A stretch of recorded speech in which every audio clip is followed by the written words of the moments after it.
लातूर शहर के लोगों की मांग को इज्जत देते हुए 2 और 3 दिसंबर को आने वाले शनिवार और रविवार को देश के मशहूर मौलाना हजरत खलीलुर रहमान सज्जाद नोमानी साहब लातूर तशरीफ ला रहे हैं।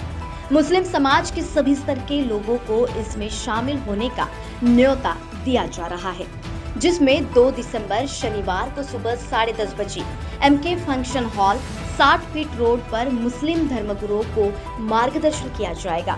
साथ ही साथ उसी दिन 2 दिसंबर को ही शाम 6 बजे मगरिब की नमाज के बाद कायम खानी फंक्शन हॉल में समाज के विद्वान लोग, पढ़े लिखे लोग जैसे डॉक्टर, टीचर, सोशल वर्कर को मौलाना का कीमती मार्गदर्शन मिलेगा।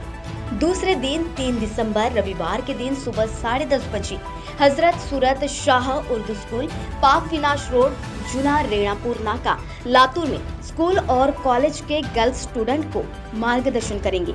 उसी दिन 3 दिसंबर को शाम 6 बजे मगरिब की नमाज के बाद ईदगाह मैदान, पारशी रोड, शिवाजी चौक, लातूर में आम जनता को मार्गदर्शन करेंगे।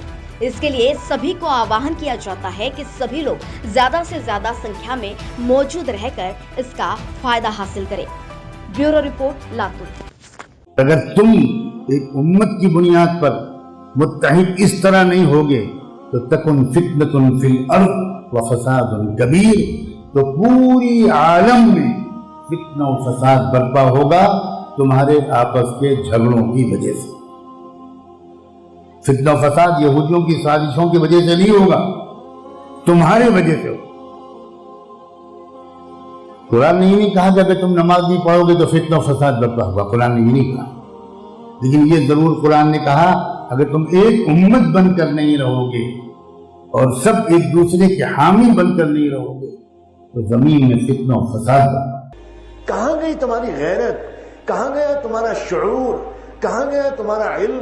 तुम्हें अल्लाह वालों के पास जाने की फुर्सत नहीं है, तुम्हें घंटों टीवी के पास बैठने की फुर्सत है, तुम्हें अल्लाह के रास्ते में निकलने की फुर्सत नहीं है, तुम्हें किसी अल्लाह वाले को देखने का शौक नहीं है।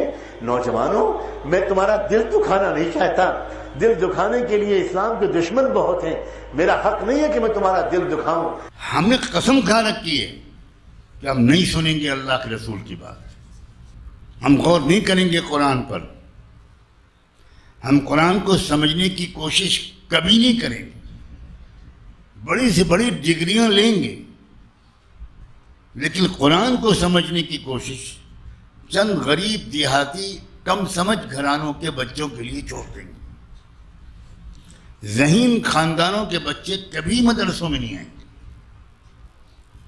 खुशहाल और अमीर घरानों के बच्चे कभी मदरसों में नहीं आएंगे।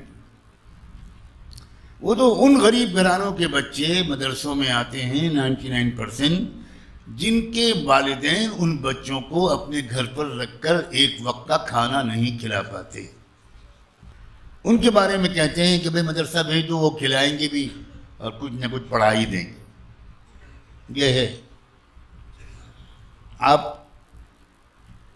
इन लोगों से ये उम्मीद करते हैं कि ये आकर कौमों के रहनुमा बनेंगे। आपने अपना रद्दी माल मदरसों को दिया है। ये तो मदरसों का फिर भी कमाल है कि ऐसे बच्चों को भी ये शेखुल हदीस बना के निकाल देते हैं। इंग्लिश मीडियम स्कूलों में तो बच्चों को छोड़िए, पहले माँ बाप का इंटरव्यू लिया जाता है कि आप इंग्लिश बहुत आसानी रवानी से बोल लेते हैं कि नहीं। जिनके घर में अंग्रेजी बोली जाती है दिन भर, उनके बच्चे अगर अंग्रेजी बोल लेंगे तो कौन सा कमाल है। जिनके वालिदैन उर्दू भी नहीं बोल सकते, अरबी और अंग्रेजी छोड़ो, उनके बच्चे अपनी नाक साफ करना नहीं जानते, उनके बच्चे मदरसे में आकर बहुत कुछ बन जाते हैं। काश के लोग दीनी तालीम के लिए खुशहाल, अमीर, तरक्की याफ्ता और ज़हीन और समझदार घरानों के लोग अपने बच्चों को मदरसों में भेजते तो उन मदरसों से फिर इनकलाबी रहनुमा निकलते।